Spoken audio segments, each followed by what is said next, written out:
né? Olha, está melhor, cara, né? E o leito, a gente está falando tanto de problema de leito, e leitos bloqueados, eu falo isso no Cândido Ferreira, tem leitos bloqueados ali com pessoas que já estão há muito tempo bem, que poderiam já estar reingressando, mas que a justiça dá não pode, não, porque ainda não, mesmo com laudos, né?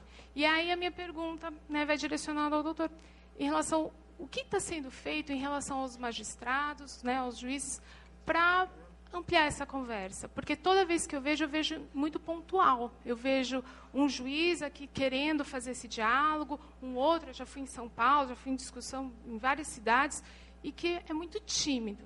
Né? É muito assim, é uma pessoa ali, outra, e não me parece ser uma coisa do Estado de São Paulo, ou ampliando. Né? E só, ainda fechando em relação ao que a Marlene, né, traz, assim, em relação a um caso, eu falo caso a caso, individual a individual, tanto que eu encontrei com você aqui na fila, precisamos conversar sobre este caso. Né? Porque eu não acredito também numa fórmula única. Eu acho que é no caso a caso, e que dá, sim, para se utilizar de recursos judiciais, a gente pode, mas no caso a caso. Né? Porque se a gente generaliza também, é um grande risco aí da gente voltar a tempos em que ninguém tem a palavra. Tá, obrigada. Então, veja o seguinte, eu tento passar para todos os juízes, da melhor forma que eu posso, né, toda uma capacitação. Sábado agora eu vou pegar o avião cedinho lá em São Paulo, né, e vou ficar o dia inteiro lá em Ribeirão Preto, falando com juízes ali da região. Agora, sempre eu tenho que fazer isso preservando a convicção de cada juiz. Eu não posso, porque daí termina o sistema judiciário. No minuto que eu chego para um juiz e falo, você vai decidir desse jeito, acabou a brincadeira, acabou o sistema judiciário. Ou eu respeito a convicção do juiz, que pode estar certa, muito mais acertado do que eu, quase sempre, ou pode estar errada, tá certo? Mas ou respeito isto e faço com que este juiz entenda, porque diante de uma fala, de uma capacitação, que ele passe a entender dessa maneira ou de outra, ou não tem jeito, eu tenho que respeitar realmente o pensamento de cada juiz. Né? Não é porque ele é um juiz de primeiro grau e eu sou desembargador, que ele vai ter que rezar na minha cartilha. Não, isso tudo é atentatório à própria atividade jurisdicional. Não posso cercear um juiz de ter o seu tipo de decisão. Não é agora, é depois, interna, não interna. Prefeitura, eu quero vaga agora, tá certo?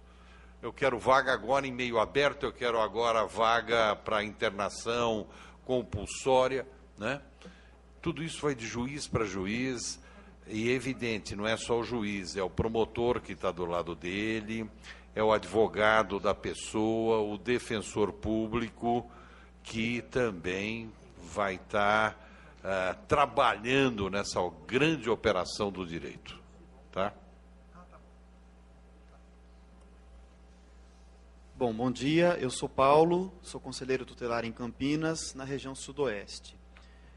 Eu também me identifiquei bastante com a fala tanto da Carina quanto do desembargador Malheiros, mas eu gostaria agora de tentar até mesmo dialogar com o desembargador, exatamente nesse ponto que entra para dentro do judiciário.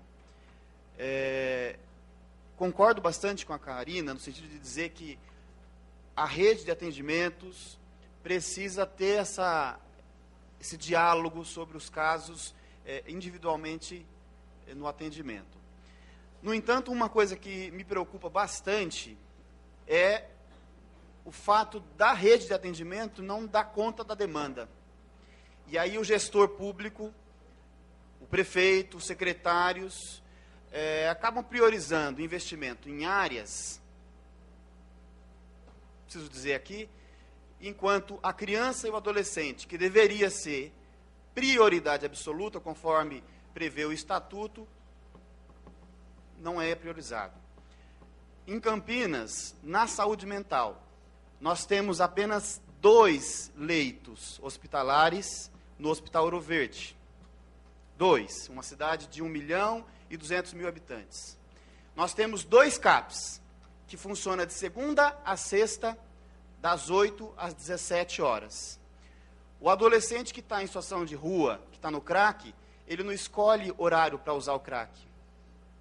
Ele usa no final de semana. E não existe serviço de saúde mental que atenda esse adolescente no final de semana, no horário que dá a abstinência, etc. A pergunta que eu queria fazer ao desembargador é no sentido de até mesmo nos ajudar. Como que nós, no sistema de garantia de direitos, no Conselho Tutelar, podemos agir além da ação individual, no aspecto da ação da violação do direito coletivo. Ou seja, fazendo com que o poder público municipal, pela obrigação de fazer, amplie as políticas públicas de atendimento à criança e adolescente, coisa que não acontece em Campinas. Eu estou dizendo isso na saúde, mas eu também poderia dizer na assistência. Nós temos um CREAS em Campinas. Poderia dizer também em todas as outras áreas. Obrigado. Bom, o que eu te digo, companheiro do Conselho Tutelar, é o seguinte: realmente é triste, mas isso eu digo para os alunos, meus alunos de tutela da infância e da juventude.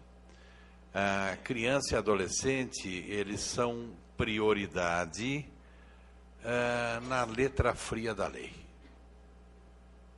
Tá? Na Constituição Federal consta isso, no ECA consta, nos tratados internacionais, na Convenção de Direitos da Criança consta e do adolescente consta, mas não é uma realidade. Crianças e adolescentes não são prioridade para o grande Estado, nem mesmo no judiciário, não é? Eu posso dizer para você que criança e adolescente, eles são prioridade. Talvez seja prioridade para o juiz daqui de Campinas, o Richard, né? Eu acho que para o Richard é prioridade, sim, né? Eu gosto muito dele e aprendo muito com ele. Agora, para muito juiz, criança e adolescente não é prioridade. Muito juiz é mandado para a vara da infância e juventude. Tem outros que brigam para estar numa vara da infância e juventude. E tem outros que são mandados para a vara da infância e juventude como castigo, né? Porque, para o jeitão de ser do nosso judiciário, o juiz bom vai para a vara cível, porque trata do patrimônio das pessoas, da grana, dos grandes contratos. Esse é o juizão nota 10, né? Agora, começa a dar trabalho, começa a atrasar processo, você vai para a vara da infância e juventude de Xiririca do Pau Quadrado, tá certo? Vai cuidar de criança remelenta com o nariz escorrendo, que dá mais certo para você, já que você é incapaz de dar conta de trabalhos importantes, e trabalho importante, sob a visão de muita gente no próprio judiciário, é patrimônio, é grana, é contrato. Então, no próprio judiciário, a gente tem as nossas dificuldades. Dificuldades orçamentárias. Orçamento para 2011, eu pedi 27 milhões para aplicar na infância e juventude. Aplicar no quê? Preciso fazer concurso urgente. Nossos psicólogos e assistentes sociais estão indo embora. Não estão aguentando mais trabalhar. É uma massa de trabalho muito grande. Tem uma montanha de técnicos que estão licenciados, um monte de gente doente e gente que está contando na folhinha o dia a dia. Bateu, eu vou embora correndo. Não, fica mais um pouco. Não, eu vou embora, eu não aguento mais, né, esta injustiça, essa loucura de eu ter que trabalhar com um processo de diversas comarcas, tá certo? É uma loucura, eu não vou conseguir dar conta desse recado. Então, eu preciso trazer mais profissionais. Eu preciso acabar de informatizar as varas da infância e juventude. Nem todas estão informatizadas. Eu preciso estabelecer ciclos de justiça restaurativa, né? Eu preciso instalar em todas as varas da infância e juventude equipamentos para depoimento de menor dano. Ou seja, cada vez que eu vou perguntar para uma criança em audiência como é que ela foi penetrada pelo pai dela, eu estou reabrindo aquela ferida que já estava, que não vai cicatrizar nunca, esta é a verdade. Nós sabemos que o dano diante de uma violência sexual com uma criança é um dano que acabou, né? Não tem jeito. Mas tem jeito da coisa, pelo menos, não ficar sangrando tanto. E é isso que a gente quer com esses equipamentos de depoimento com menor dano. Mesmo a Operação Cracolândia fazia com que a gente tivesse cuidados financeiros. Por isso eu pedi 27 milhões. Vai para lá, vai para cá, corta aqui, corta lá, e acabaram me dando R$10. Daí você fala, não, você se equivocou. Você pediu 27, te deram 10 milhões de reais. Não, R$10. Quando eu recebi a notícia, eu falei, bom, eu vou ter que decidir isso no braço, né? Porque agora partiram para gozação. Estou pedindo 27 milhões, trabalho importante, estão me dando R$10, eu não vou levar para casa esse gravame. E fiquei muito bravo. Mas daí algum técnico chegou para mim e falou, não fica bravo, doutor, não é uma gozação. Isso não é uma brincadeira de mau gosto. R$10 é só para não fechar a rubrica orçamentária. Então, por isso é R$10, não é uma brincadeira, ninguém está brincando com o senhor.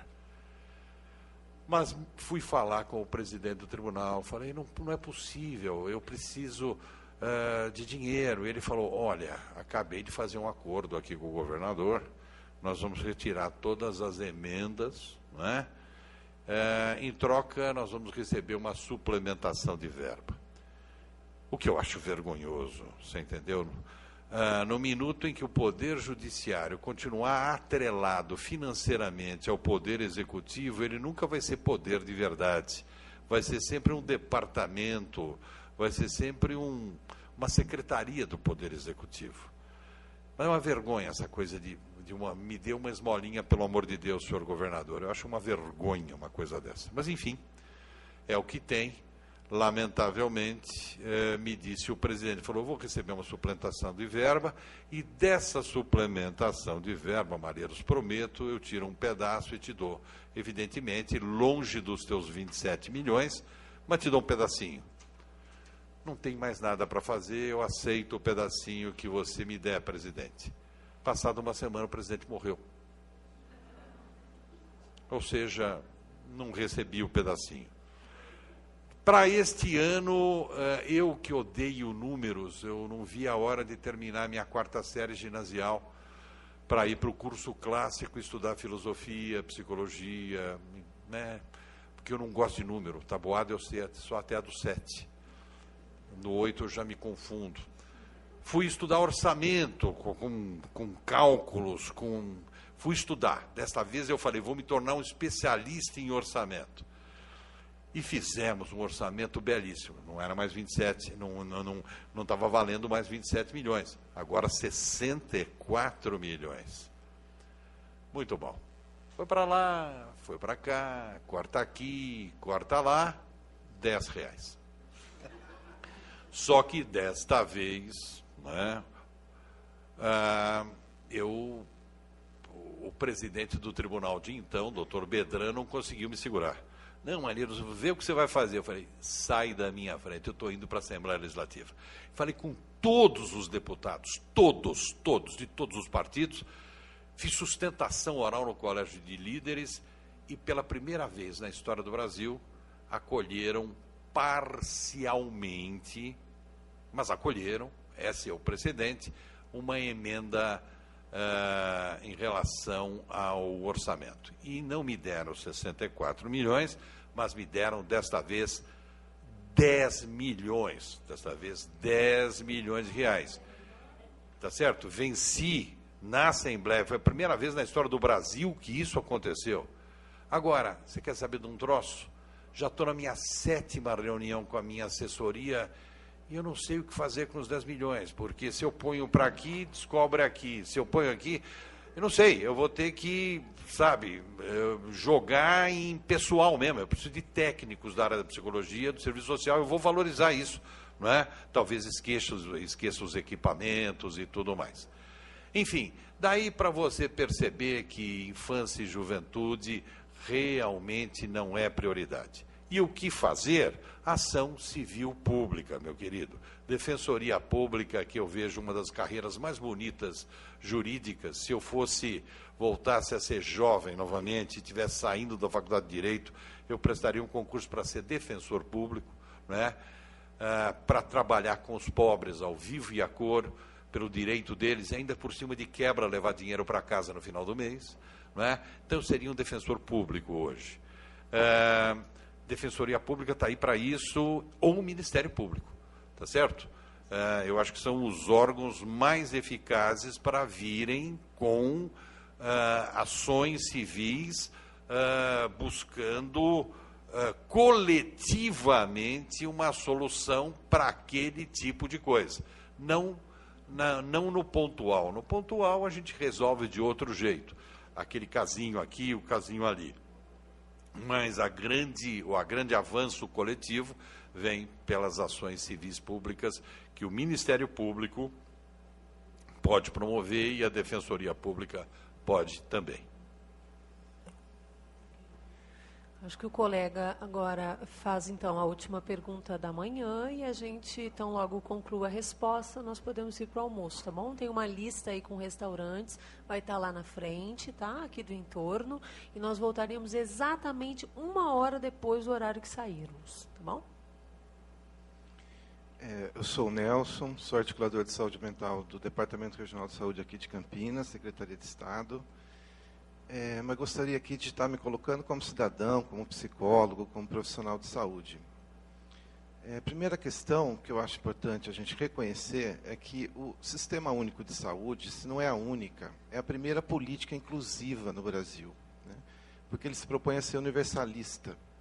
Então não se trata de a gente ficar criticando no sentido de ter ou não ter aquele serviço, em função da forma como a sociedade compreende o que é o Sistema Único de Saúde e compreende esse direito universal à saúde. São as forças justamente políticas, né, e sociais da sociedade que fazem com que o SUS seja dessa forma. Portanto, é uma implicação de todos, né, se a gente quer melhorar o Sistema Único de Saúde. A gente é a 5ª economia mundial, Brasil, né, e por que há subfinanciamento do SUS, né? Eu acho que a gente tem que se colocar essas questões para pensar e avaliar quando a gente vem dizer que o SUS não está dando acesso àquele outro cidadão. Meu primeiro emprego, ele foi como educador de rua, né? E era um programa de governo estadual na área de promoção e desenvolvimento social. Existia uma variedade de equipamentos para dar conta das vulnerabilidades sociais, especialmente para criança e adolescente. Existia a Casa Aberta, a Casa Moradia, o Clube da Turma, talvez o Dr. Malheiro se lembre isso é em São Paulo, a vinculação da qualificação profissional, a vinculação com a família, enfim, eram adolescentes que viam, e crianças e adolescentes que viam em situação de rua. Portanto, hoje eu vejo com muita preocupação esse formato do SUAS, por exemplo, CRAS e CREAS, e fico muito saudoso dessa época de pensar a diversidade de equipamentos que respondam a essas necessidades das vulnerabilidades sociais. Portanto, se trata da gente recuperar a potencialidade com que essas políticas públicas se colocam, né, na sua conformação e nas suas ofertas para dar respostas ao que os cidadãos precisam, né? Obviamente, para tentar reduzir as desigualdades sociais. Aqui vou para minhas questões rapidamente. Karina, parabenizar primeiro as falas e a iniciativa do evento. E, Karina, você mesmo estava aí mencionando, que é o que me interessa aqui entender, que justamente para tratar com pessoas que fazem uso de substância psicoativa, a gente precisa olhar para elas, né, nas suas fragilidades, nos seus desejos. Só assim que a gente vai dar condição com que elas, de algum modo, tenham forças para sair dessa vinculação, né, que tem com as drogas. E aí que vem a questão, quando você fala e conduz esses processos nessa discussão de intersetorialidade, como que a gente faz para que essas estruturas formais de conselhos, de comissões, de fóruns, realmente tratem a questão do uso da substância psicoativa como uma questão de pessoas, né? Em função de que, ao tratar isso como dependência química, né, a gente está colocando essa situação da pessoa não como sujeito de transformação, mas como objeto da própria droga, por exemplo, né? Portanto, a política de álcool, de crack, álcool e outras drogas devem ser dirigidas às pessoas, né? A gente não pode reproduzir para dentro dessas estruturas as situações de exclusão a que elas vêm sendo submetidas historicamente. Por exemplo, se a gente tem um médico de expressão internacional que diz que a internação que resolve e a abstinência que resolve o problema das pessoas que fazem uso de substância psicoativa, né, como que nós vamos fazer com as outras que não se adequam a esse modelo? Portanto, aí entra a questão do SUS, inclusive, que ele é universal. O SUS ele tem que responder de maneira a respeitar essa diversidade e essa diferença com que as pessoas se vinculam ao mundo das drogas, né? Então, o que a gente coloca na roda? Essa é a pergunta que eu gostaria de estar te fazendo para tentar avançar na estruturação dessa política e não reproduzir políticas exclusivas, né? E queria remeter ao Dr. Malheiros também na questão de que o crack, né, embora seja uma tragédia humana, ele vem reanimar na nossa sociedade o debate justamente de como que a gente lida com essa questão, né? Os nossos temores em relação ao uso da droga, as nossas políticas repressivas também, enfim, como que efeito que elas surtiram e o que a gente tem que fazer em relação a isso. Mas o senhor traz uma concepção, uma proposição de justiça, né, que realmente se ajoelha diante das fragilidades do cidadão, né? Então, nesse sentido, eu gostaria que o senhor trouxesse uma contribuição de como que é pensar essa ideia de acabar com as drogas, de uma sociedade sem drogas, né? Ou de situações que muito vinculadas aos trabalhos com as pessoas nessa condição de não às drogas, né? Justamente nesta mesma preocupação de a gente não reproduzir as políticas de exclusão. Obrigado.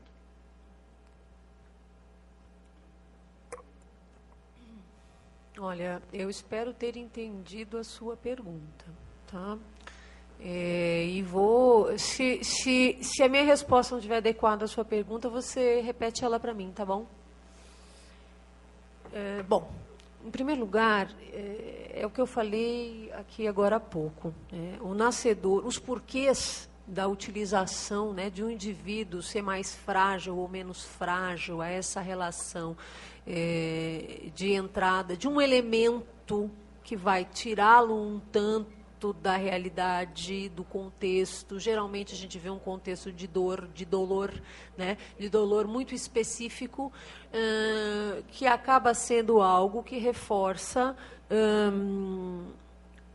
o uso de algum subterfúgio para o alívio do sofrimento, né?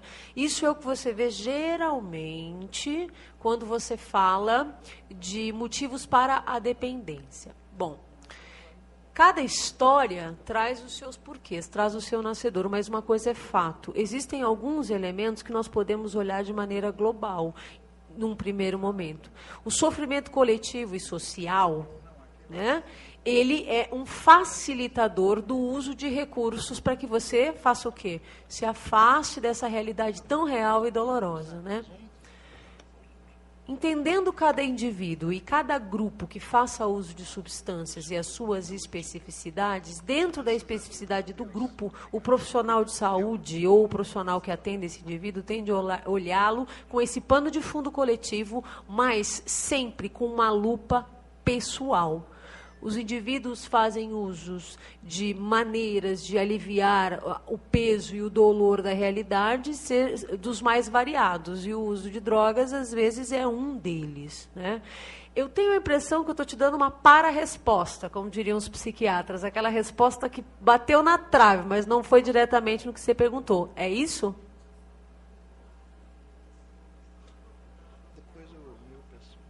Ok. Então, assim, nós enquanto profissionais, ou nós enquanto tomadores de decisão, ou nós enquanto conselheiros, não podemos perder nunca, ou qualquer outro lugar que nós ocupemos, a noção de que cada ser humano é único, tá bom? Então, nesse sentido, voltando à discussão da abstinência ou redução de danos, ambas têm espaço, o sistema possibilita isso, e você tomar partido como se estivéssemos escolhendo um time de futebol, eu sou deste ou daquele, não acho produtivo. Acho que você tem toda a razão. Que consiga continuar imperando as duas possibilidades e que nós tenhamos sempre o discernimento e a capacidade técnica de entender o que mais se adequa para aquele indivíduo naquele momento de vida dele. Tá? O Sistema Único da Saúde dá a possibilidade para que isso aconteça. Ele tem um número variado de unidades que prestam os serviços, cada uma com a sua especificidade, desde os CAPs AD, casas de acolhimento, as próprias unidades de comunidades terapêuticas, mesmo não na matriz e na raiz do SUS, mas também previstas e legitimadas enquanto unidades de saúde. Então, eu acho assim, o SUS é variado na oferta de serviços. Eu acho que parte da gente conhecê-lo e trabalhar naqueles espaços que têm mais a ver com o nosso perfil de profissional. E estar sempre atento. O indivíduo é único, sempre, em qualquer política pública. Pode ter um pano de fundo coletivo, mas o sujeito é único. Te respondi? Aprofundei um pouco mais? Então, tá. Bom, eu acho que a gente nunca vai ter um mundo sem drogas, né? Eu acho que as drogas vão variar, vão mudar de cara, vão mudar de jeitão, mas nunca teremos. Mas teremos um mundo se a gente souber trabalhar direito, trabalhar como Estado presente na vida das pessoas, né? Principalmente das pessoas mais empobrecidas, mais miseráveis. Como sociedade civil, presente onde o Estado não pudesse fazer presente, nós, sociedade civil, estarmos. E nós, individualmente, não é? Como pessoas, reconhecendo como pessoas as outras pessoas, como pessoas únicas, nas suas necessidades, nas suas tristezas, nas suas frustrações, eu acho que e isso pode ser um mote também para a política pública, não é? Reconhecendo cada pessoa como uma pessoa diferente da outra, eu acho que as coisas poderão caminhar cada vez melhor. Eu acho que do jeito que nós estamos vai demorar bastante, mas eu acho que a gente tem que continuar por um lado e recomeçar por outro, né? Nos diversos enfoques que nós tratamos aqui, né? Essa é a minha visão. Acho que a gente não pode desistir e sempre tentando melhorar um pouquinho, né? Reduzir cada vez mais esses danos causados por essa tragédia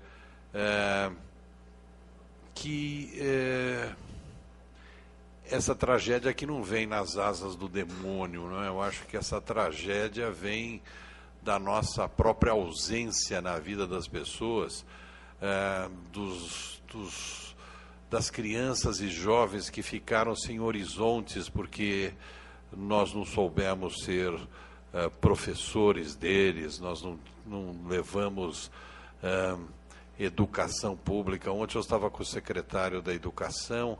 Ele falou: Malheiros, você vira e mexe e fala isso, que falta educação pública, tá certo, e falta mesmo, né? Agora, não é por causa de grana não, viu? Falta porque nós não temos mais quem queira ser professor. Eu estou desesperado procurando professor de filosofia que eu preciso colocar na rede no encontro, quem quer ser professor. É evidente, enquanto a gente paga essa porcaria que a gente paga para os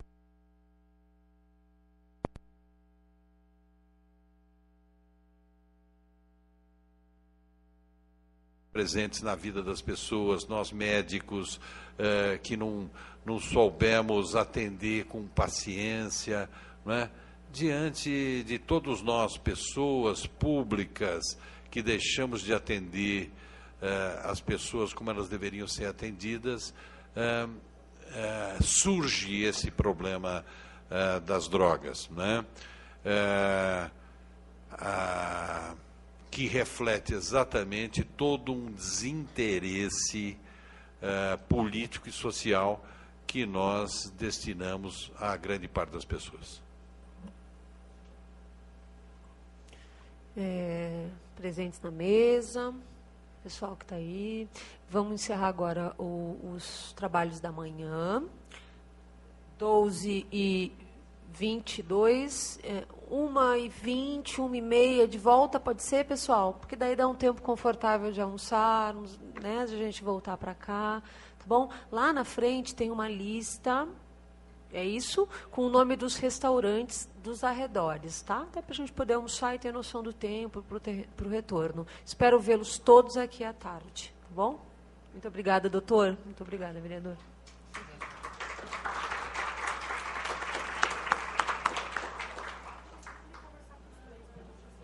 Pois não. Tá, pode, claro. Ali.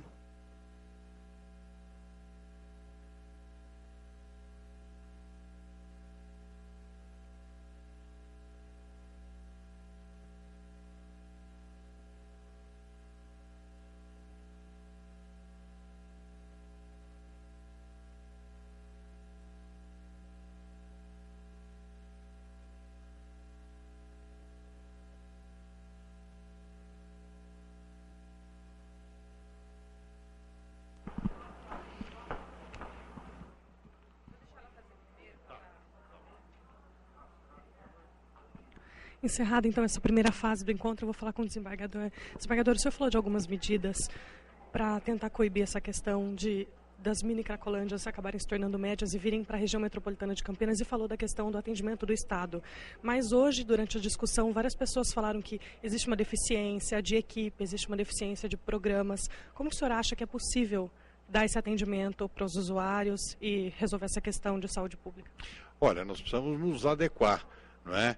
A gente precisa suprir tudo que tiver faltando para a gente poder prestar este socorro importante, não é? O Estado não pode se ausentar mais da vida das pessoas, o Judiciário faz parte desse Estado, não é? E, portanto, já há muito tempo a gente pensa na ida do Judiciário para as ruas, com o Ministério Público, com Defensoria, numa operação judicial, sim, mas uma operação judicial multidisciplinar, trazendo conosco, nas tais audiências concentradas, profissionais da área da saúde, do serviço social, psicólogos, psiquiatras, etc, etc, etc. Para a gente tentar, pelo menos, minimizar a situação de pessoas. E minha preocupação maior, né, na condição de coordenador da infância e da juventude, minha preocupação maior é com as crianças e com os jovens, que naquela antiga Cracolândia de São Paulo, que não deixou de existir, continua existindo, não mais numa aglomeração de 2.000 pessoas na área ali da Rua Helvécia, Dino Bueno, Largo Coração de Jesus. Mas estão espalhados, quer dizer, não estão mais concentrados, estão espalhados. É mais preocupante essa descentralização.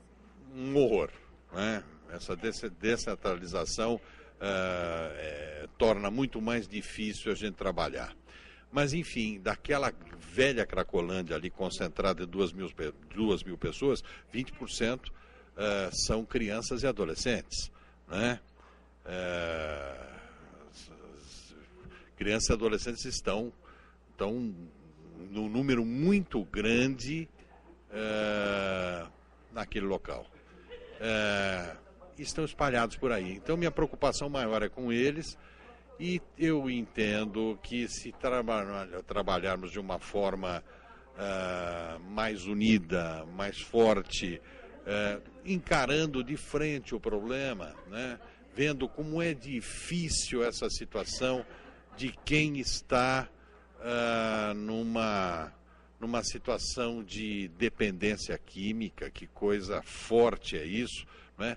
Não podemos nos descuidar também do combate ao tráfico, mas a preocupação maior tem que ser realmente em relação ao usuário que já perdeu o chão, já perdeu tudo, e eu acho que nós temos que correr atrás desse prejuízo. A senhora acredita que a região metropolitana de Campinas está preparada para lidar com o usuário? Acho que ninguém está preparado para tratar com o usuário. Ninguém. Em qualquer parte do mundo, né, tem lugares melhores, lugares piores. Eu acho que todos nós temos que nos preparar de uma forma muito melhor para tratar com o usuário, até porque o número está aumentando bastante e a gente corre o risco de perder o pé. Como o senhor vê esse encontro hoje da Câmara Municipal? É o pontapé inicial para esse grande encontro de união de poderes aí para lidar com o problema? Com certeza absoluta. Encontros como este, né, devem acontecer com frequência, uma frequência grande, mas a gente não pode ficar só nos encontros, né?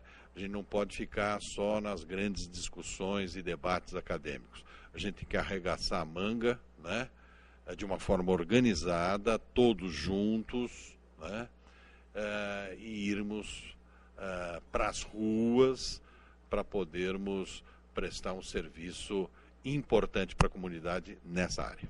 Obrigada, desembargador. Eu que agradeço.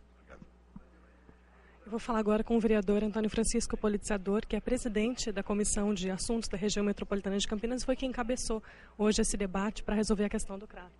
Vereador, boa tarde. Boa tarde. Como o senhor avalia esse primeiro encontro, essa primeira fase da discussão? Olha, eu avalizo com muito êxito, com muita propriedade, com muita exatidão sobre a questão da participação efetiva do público aqui presente. Eu fiquei envaidecido, mas não é eu que fiquei envaidecido, foi Campinas, porque nós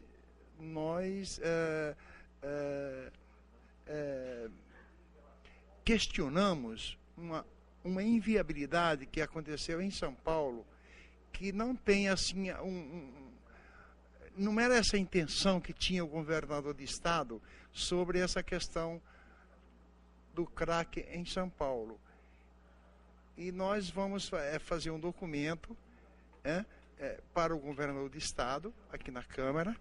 Vou encaminhar um documento para o governador de estado, falando para ele e salientando ele que aquele procedimento ele veio prejudicar a região metropolitana de Campinas, que para que ele, em conjunto com a região metropolitana de Campinas e o processo administrativo da capital paulista, venha contribuir com a gente, porque nós não podemos pagar um preço que nós não devemos. Nossa cidade está completamente tomada por aquelas pessoas que vieram de São Paulo, pessoas drogadas, pessoas que, os pacientes que vieram para Campinas, que estão aí ao mercê, né? E nós não sabemos o que fazer. Inclusive eu vou conversar com o prefeito de Campinas, Dr. Pedro Serafim, também para fazer dar uma marca de apoio, né? dar um incentivo de apoio, dar uma frente de apoio sobre essa questão dessa inviabilidade que está acontecendo em Campinas e na região metropolitana de Campinas. E a única coisa que eu tenho a dizer é que o governador de estado, ele, direta ou indiretamente, ele tem uma responsabilidade sobre essa questão, porque não foi nós, Campinas, nem a região metropolitana de Campinas, que formou essa situação. Lá, veio de lá. Quer dizer, nós estamos aqui sofrendo um pouco com as questões administrativas, sobre as questões sociais, mas agora chegou num cúmulo que nós não temos mais iniciativa para nós acabar com essa situação. A ideia da comissão, então, é ampliar essa questão a nível estadual. Exatamente, a comissão é justamente isso, arrumar um procedimento, né, para que venha isso, sanar esse fato, esse desagradável em nossa região metropolitana de Campinas, né? Eu repito mais uma vez, eu imploro ao senhor presidente, ao senhor governador de estado, né? Inclusive hoje mesmo eu vou conversar com o prefeito de Campinas, doutor Pedro Serafim, para em conjunto, né, o executivo e o legislativo tomar uma devida providência, né, sobre esse assunto. Agora, no período da tarde, vem a Secretaria de Saúde, Unicamp, para continuar as discussões. Exatamente. Vem a Secretaria de Saúde, vem o pessoal da Unicamp, né, também para fazer um questionamento em torno dessa questão. E que nós estamos...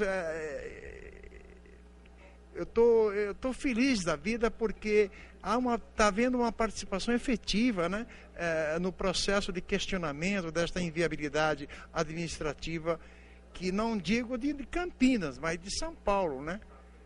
Que São Paulo mexeu no formigueiro lá e está aqui prejudicando a gente e a região metropolitana de Campinas. E nós, em conjunto com o governador de estado, com as universidades de Campinas, né? Também com os governantes da região metropolitana de Campinas, que procede sobre as cidades que agregam a região metropolitana de Campinas, também estão em conjunto buscando uma solução de uma perspectiva melhor para os nossos municípios, né?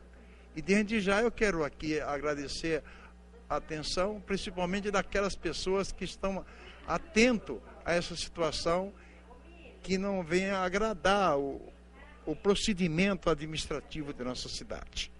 Obrigada, vereador. Eu que agradeço, também agradeço aos munícipes que estão também atentos a esse fato, que vem aqui de uma relevância em benefício de nossa cidade. Muito obrigado.